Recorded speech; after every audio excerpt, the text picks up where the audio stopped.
ब्राह्मे मुहूर्त उत्तिष्ठेत स्वस्थो रक्षार्थम् आयुषः। शरीरचिन्तां निवृत्य कृतशौच विधिस्तथा।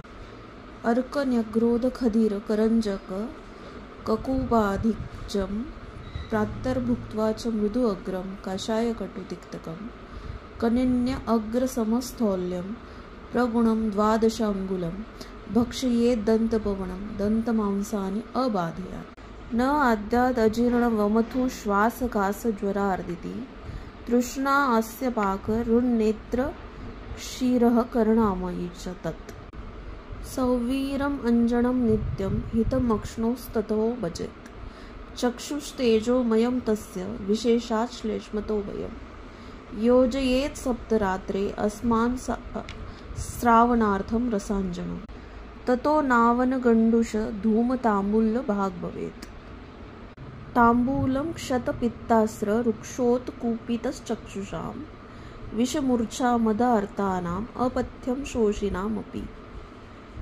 अभ्यङ्गम् आचरेत् नित्यं स जराश्रमवातः दृष्टिप्रसादं पुष्ट्यायुः स्वप्नसु त्वकदार्ढीकृत। क्षीरः श्रवणपादेषु तं विशेषेण शीलयेत्।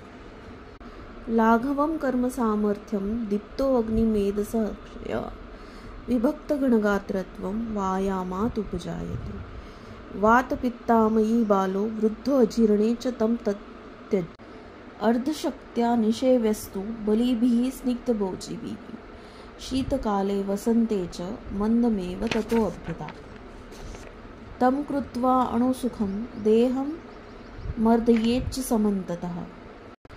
तृष्णाक्षयः प्रथमको रक्तपित्तं श्रमक्लमः अतिवायामात् कासो ज्वरश्छर्दिश्च जायते।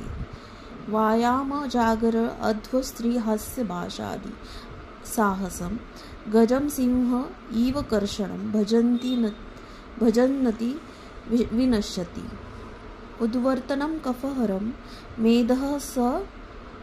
मेधसः प्रविलायनं स्थिरीकरणम् अङ्गानां त्वक्प्रसादकरं परम्।